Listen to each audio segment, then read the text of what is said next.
La Sociedad Española de Radiodifusión presenta... Ser... ¡Viva la radio! Podcast. Siempre. Buenas noches. ¿Qué seudónimo quieres que utilicemos al principio de la conversación? Membrillo. Membrillo. Vale. Arrancamos en la orilla del mar. Nos vamos a despedir después en un faro. Y os pregunto siempre por vuestra relación con el mar. ¿Cómo es tu relación con el mar? Muy estrecha. La verdad es que el mar me encanta. He estado mucho en el mar. Vivo relativamente cerca del mar, pero paso probablemente 4 o 5 meses al año a la orilla del mar. Y luego, por otra parte, pues he trabajado también y he hecho excursiones. Hemos hecho kayak en el mar de Noruega y en el Mar de Cortés en Baja California. Entonces soy bastante marinero. Cuando en verano ibais, no sé si en el escarabajo negro de tu padre, de Sédano a la playa de Suances, sí. ¿Esos viajes cómo eran? Era verde el escarabajo, te era corrijo verde. Un poco, era verde, sí. Bueno, pues íbamos como se iba entonces, que ahora no se concibe mucho, los 2 adultos y detrás 4 o 5 niños, apiñados y sin sillitas y sin nada, y cuando llegábamos a los puertos de la cordillera, de la montaña, pues mareándonos y parando, pero se nos hacía muy divertido, muy atractivo, ¿no? Íbamos con mucha ilusión a Suances. ¿Tú si te imaginas de pequeño, te imaginas fascinado por algo concreto de la naturaleza? Digo, por las mariposas, por los escarabajos, por los pinos de los pinares que hay en Valladolid, o de la tierra de Campos. ¿Tú de qué te recuerdas fascinado de pequeño, algo vinculado con la naturaleza? Bueno, nosotros éramos muy naturalistas, pero muy seguidores de nuestro padre. Y entonces él era cazador y pescador. Y a nosotros nos gustaban pues las truchas, los cangrejos, en el mar las lubinas que se pescaban en Suances, y en el campo pues también a mi padre le gustaba coger grillos y teníamos una grillera en casa y oíamos el cri, cri, cri de los grillos, ¿sí? Pero también los grillos, las codornices, en fin, mucho más eso que especies más raras o menos abundantes y en general más animales que plantas. ¿Siempre quisiste ser biólogo? No sabía que existía la carrera de biólogo. O sea, en Valladolid no sabíamos que había biología como carrera y de hecho yo soy la 13 promoción. O sea que cuando yo era niño no existía, había una carrera que se llamaba Ciencias Naturales, pero tampoco sabíamos que existía. No conocíamos a nadie que hubiera estudiado Ciencias Naturales ni Biología.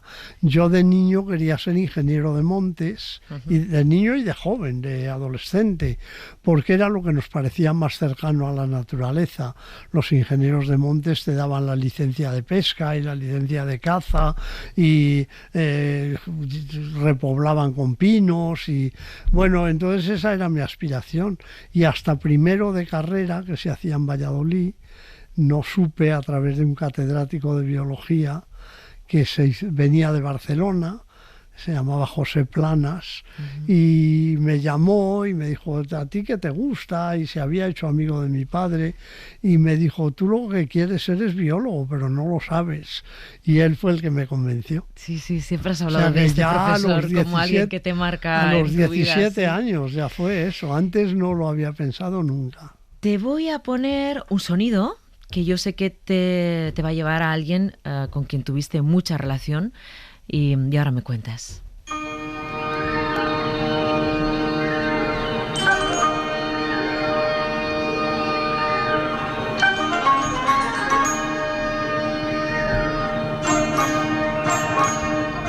Amanece en cualquier agreste serranía de la mitad sur de la península ibérica.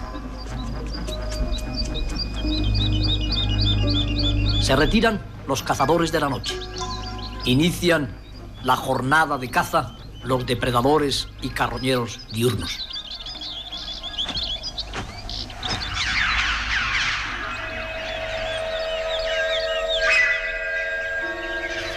Y entre ellos, el más hermoso de nuestros mamíferos de presa, el lince.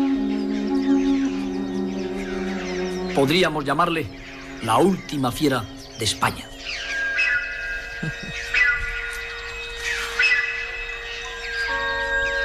El gran gato acaba de dejar el lugar secreto donde ha pasado parte de la noche.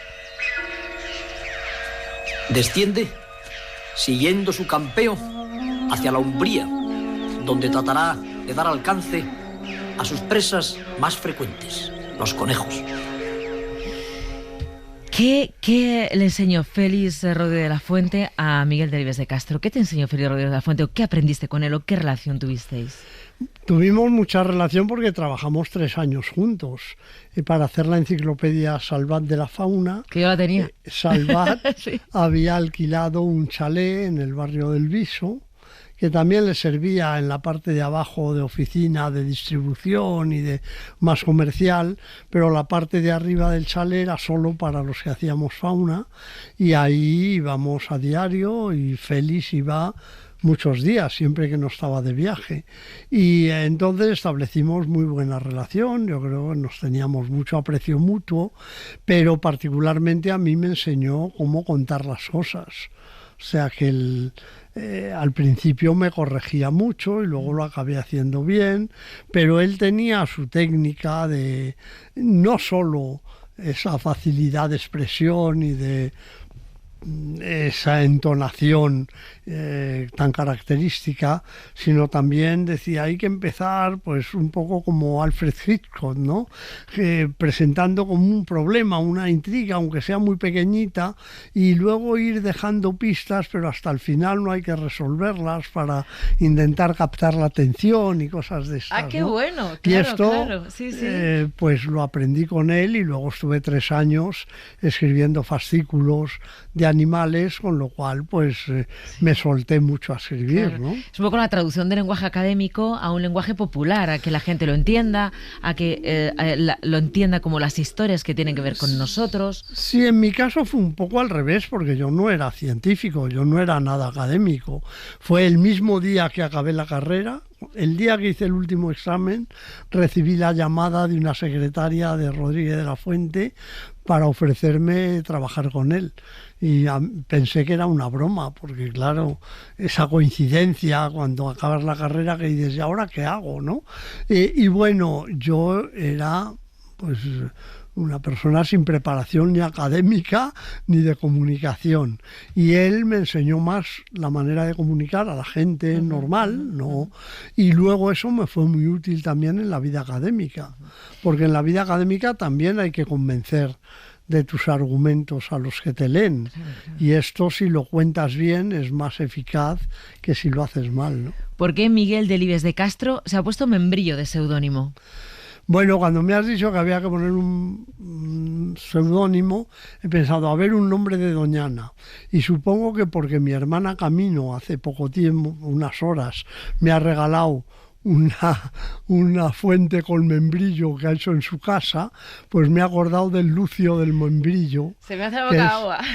El lucio del membrillo es una laguna en Doñana que ha estado seca muchos años porque no llovía, y ahora cuando ha llovido en octubre ha cogido agua.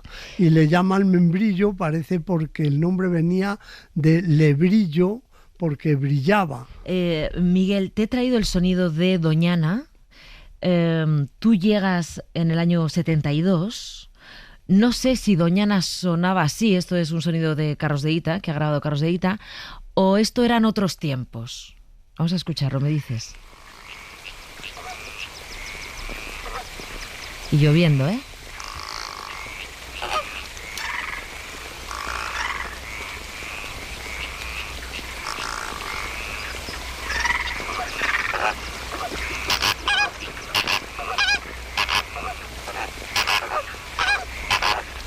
A mí me gustan mucho los paisajes sonoros de Carlos de Ita porque lo oigo mucho mejor que en la realidad. Yo soy algo sordo y en la realidad no oigo tantos matices ni tantos gritos pequeñitos confundidos con otro, y en cambio cuando me pongo como aquí a oírlo con un buen volumen y todo eso, suena más bonito que la realidad. Pero bueno, lo que me preguntabas... Sí, cuando llegas a Doñana hace tantos cuando años. Cuando yo llegué 70. a Doñana era más o menos así, casi todos los años. Es una marisma llena de agua, llena de vida, donde están los flamencos y los ánsares y los patos y las gallaretas, vamos, las pollas de agua y las ranas, todos haciendo ruido, y es un invierno donde está lloviendo, un otoño, un invierno, principios de primavera, de una marisma llena de agua. Eso en los últimos años no ha sido así, en los últimos ya 10 o 12 años no ha sido así, y Doñana no está en buen estado porque llueve poco, se inunda poco, se extrae agua y permite que se inunde menos, y entonces vienen muchas menos aves migratorias y es difícil oír esa algarabía de sonidos que hemos escuchado ahora, ¿no? Ahora en octubre ha llovido, te decía que el lucio del membrillo tiene agua y las marismas han cogido agua. Si sigue como estos días lloviendo, pues probablemente este invierno las marismas van a estar inundadas después de mucho tiempo donde solo se inundaban charquitos aislados, y ojalá vengan muchas aves y podamos oír ese espectáculo otra vez, ¿no? Esa algarabía, claro. Esta juerga. Exacto. ¿Has estado 10 años dirigiendo? ¿Cuántos años has estado dirigiendo Doñana? No, vamos a ver, yo he dirigido 8 años la estación biológica de Doñana, que no es Doñana, es un centro de investigación, CSIC, ¿no? Que es lo que yo soy, que está en Doñana, que fue el precursor, fue el embrión, digamos, de Doñana, porque fue lo primero público que hubo allí, y que nos dedicamos a investigar.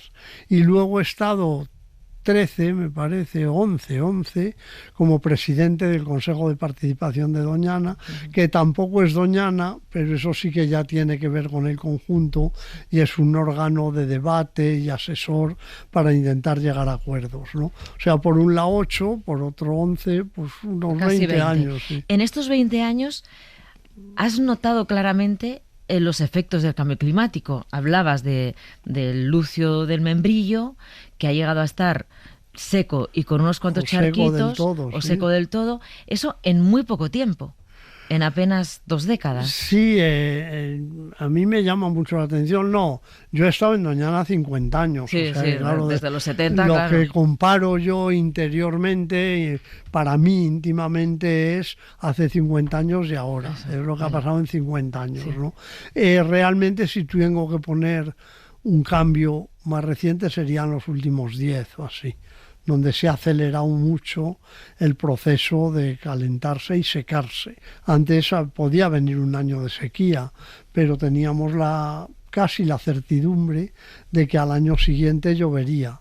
Y ahora hemos estado 11 años sin lluvia, ¿no? Y cuando caen torrenciales, lluvias torrenciales, cierto, como estamos viendo estos días. Vamos a hablar del libro Gracias a la vida, que me ha encantado, porque además es verdad que los otros libros, había un par de libros así un poco más catastrofistas, ¿no? La naturaleza en peligro, la tierra herida, pero es que este es de agradecimiento a la tierra. Y quiero que nos centremos en algunas cosas, porque a mí me ha dejado muy tranquila leerlo, Gracias a la vida. Yo también he sentido esa necesidad de agradecer lo que tenemos, de agradecer a las lombrices, a los hongos, a las malas hierbas, a los murciélagos, a todo eso que uno decía, ¿pero para qué sirven? Y ahora vamos a hablar de eso. Pero querría que escucháramos un fragmentito del discurso que dio tu padre Miguel Delibes cuando en el ingreso en la Academia de la RAE. Un fragmentito. Mis personajes hablan poco, es cierto, pero no son asociales, insociables ni insolidarios, sino solitarios a su pesar. Ellos declinan un progreso mecanizado y frío, es cierto, pero simultáneamente este progreso los rechaza a ellos. Un progreso competitivo, donde impera la ley del más fuerte, dejará ineluctablemente en la cuneta a los viejos, los analfabetos, los tarados y los débiles. De esta manera son muchas las criaturas y pueblos que por expresa renuncia, o porque no pudieron, víctimas de un desarrollo tecnológico implacable, han dejado pasar el tren de la abundancia y han quedado marginados. Porque si la aventura del progreso, tal como hasta el día la hemos entendido, ha de traducirse inexorablemente en un aumento de la violencia y la incomunicación, de la autocracia y la desconfianza, de la injusticia y la prostitución de la naturaleza, de la explotación del hombre por el hombre y la exaltación del dinero, en ese caso yo gritaría ahora mismo con el conocido protagonista de una canción americana: que paren la tierra, quiero apearme. Año 75. Él lo escribe en el 74, creo, lo lee en el 75.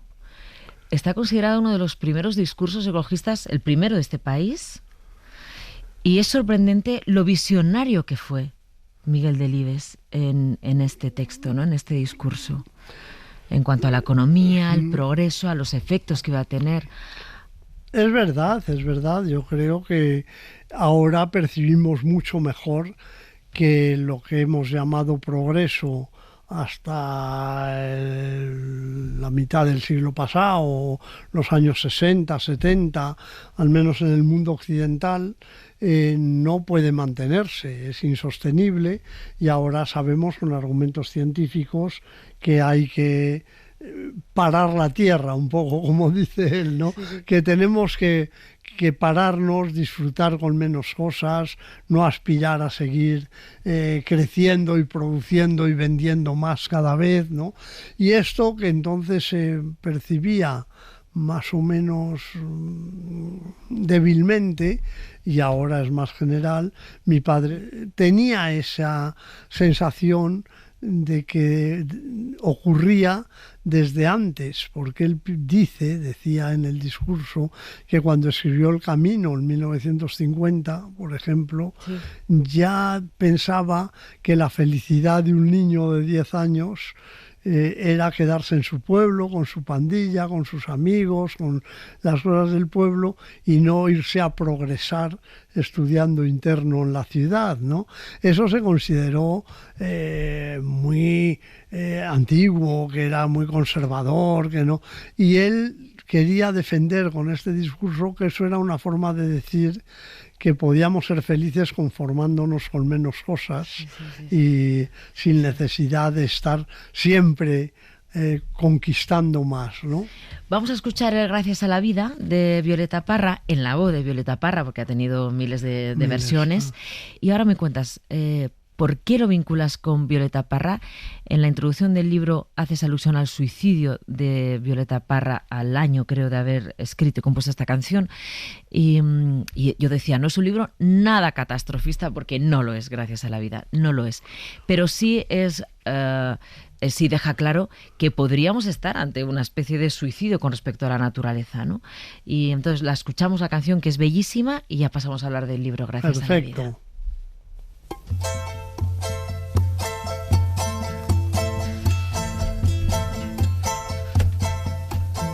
Gracias a la vida que me ha dado tanto, me dio dos luceros que cuando los abro perfecto distingo lo negro del blanco, y en el alto cielo su fondo estrellado, en las multitudes el hombre que yo amo.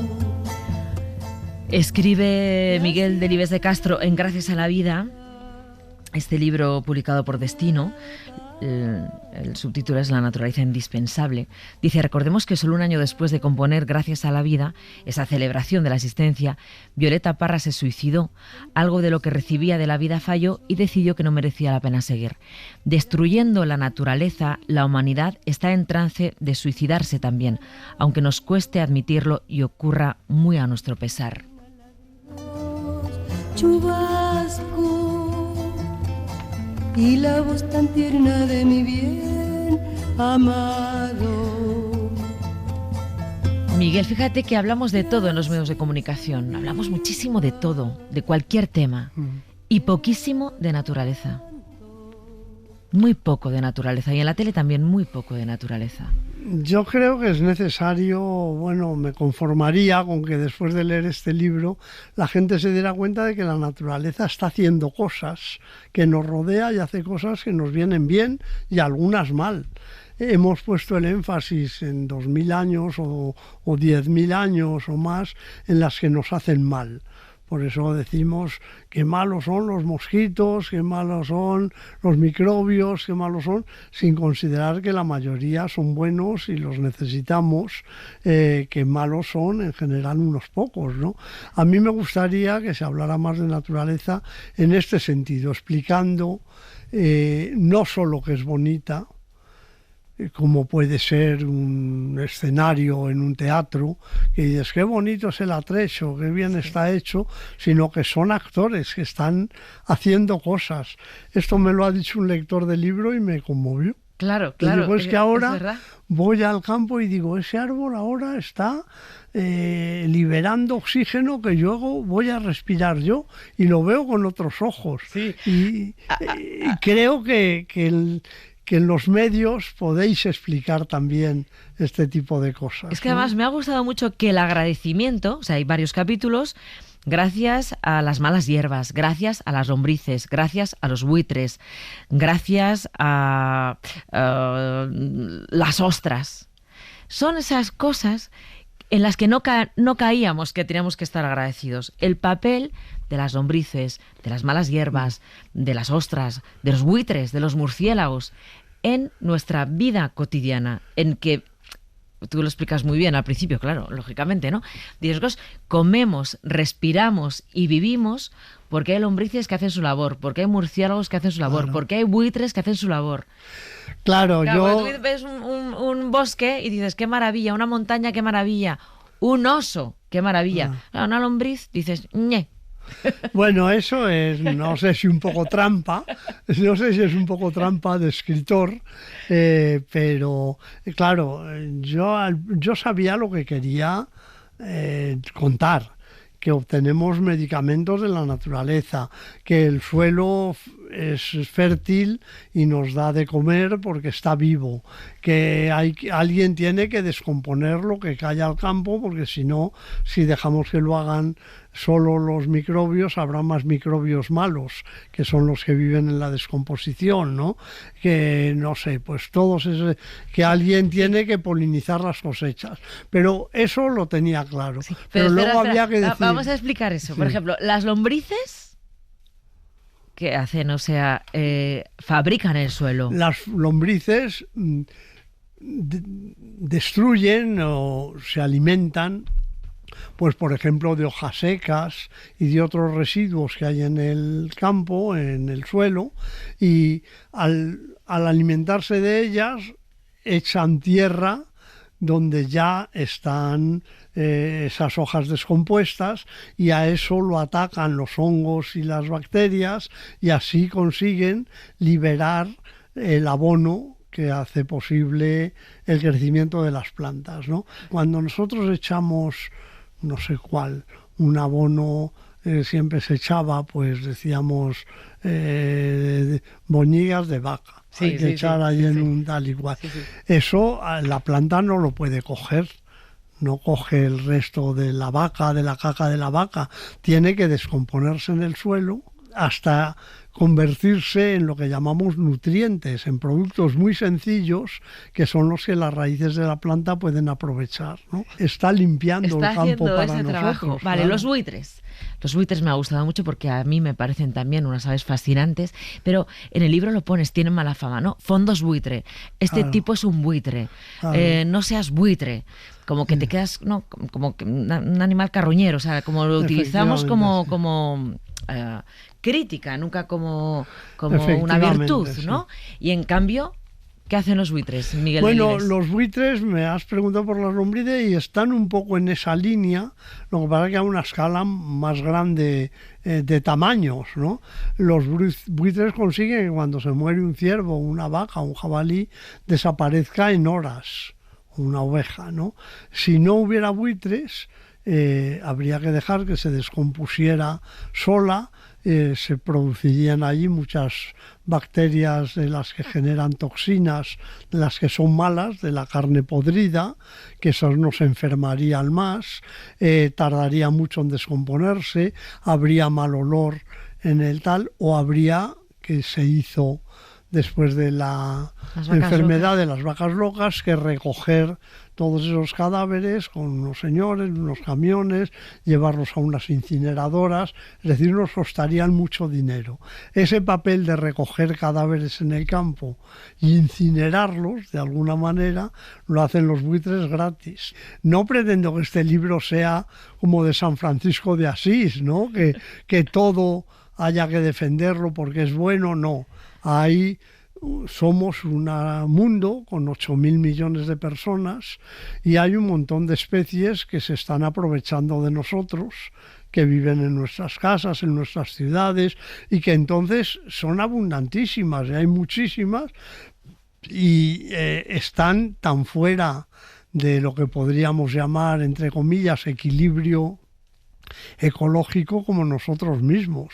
Si no hubiera 8.000 millones de personas, no había tantos miles de millones de ratas, tampoco tantos miles de millones de cucarachas, tampoco tantas gallinas, ni tantos pavos, ni tantas vacas, y todo esto más bien tiende a afectar negativamente al resto de la biodiversidad, ¿no? Uh-huh. Entonces las ratas, aparte de que han llegado aquí de fuera, no son las ratas urbanas, me refiero, ¿no? Las de ciudad, sí. Sí, y que crece, medra, sobrevive gracias a que nosotros le damos de comer, le damos refugio, le damos calorcito, porque viven las alcantarillas, viven las... De las ratas solo nos gusta la novela de Delibes. Bueno, muchas esas eran ratas de agua, que esa es otra cosa. Y es verdad que este libro lo escribiste, porque no sé esa historia cómo es.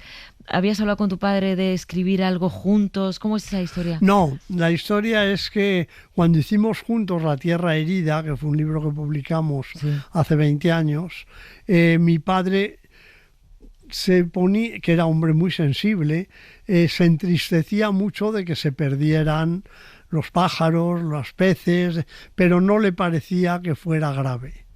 Entonces él decía que el calentamiento climático o el cambio climático, que la contaminación, que eso era muy grave para la humanidad, pero que quedarse sin pájaros era muy triste, pero no muy grave. Y yo como biólogo le decía, no, papá, es muy grave, es que si nos quedamos sin pájaros crecerán mucho las plagas de insectos y no tendremos comida, o si nos quedamos sin lombrices, o si las matamos los bichos del suelo con herbicidas, exacto, pues el suelo pierde fertilidad y se estropea y entonces no va a haber cosechas para comer y tal. Hijo, no me convences, me decía, das buenos argumentos pero no me llego a creer esto. Y le dije, haré un libro para convencerte. Pero luego él se murió, yo no lo hice, lo he hecho muchos años después, pero me alegra haber sido capaz de hacerlo, y pienso mucho en mi padre con este libro, ¿no? Sí. Bueno, nos vamos a despedir, Miguel Delibes de Castro. Nos vamos a ir a un faro. Me gustaría que me dijeras con quién te gustaría estar en un faro, encontrarte o reencontrarte, y si quieres escuchamos completa la canción de Violeta Parra, que hemos escuchado un fragmentito, fenomenal, gracias a la vida, para cerrar la entrevista. Entonces, ¿con quién te gustaría encontrarte o reencontrarte? Bueno, sin duda ahora mismo con gente de mi familia, básicamente, pero ahora mismo los que más me enternecen y son mis nietos, que tengo 3, y son los que más se asombran todavía con la naturaleza, con el mar. Cuento a menudo de mi nieta de Sevilla, que tenía entonces 3 años, casi 4, llovió mucho un día, se inundaron sus columpios y la bajé de la mano a verlo y me miró asombrada y me dijo, ¿es agua salada? Porque le parecía al mar, ¿no? Esa fascinación de los niños, que les puedes contar historias, que me piden, abuelo, cuéntanos historias de piratas, y siempre empiezan y acaban en el mar, pues son las que con las que sueño ahora, ¿no? Miguel Delibes de Castro, muchas gracias por haber venido. Muchísimas gracias a vosotros, ha sido un placer. canto, me ha dado el oído, que en todo su ancho graba noche y día, grillos y canarios, martillos, turbinas, ladridos, chubasco y la voz tan tierna de mi bien amado. Gracias a la vida que me ha dado tanto, me ha dado el sonido y el abecedario, con él las palabras que pienso y declaro, padre, amigo, hermano y luz alumbrando la ruta del alma del que estoy amando.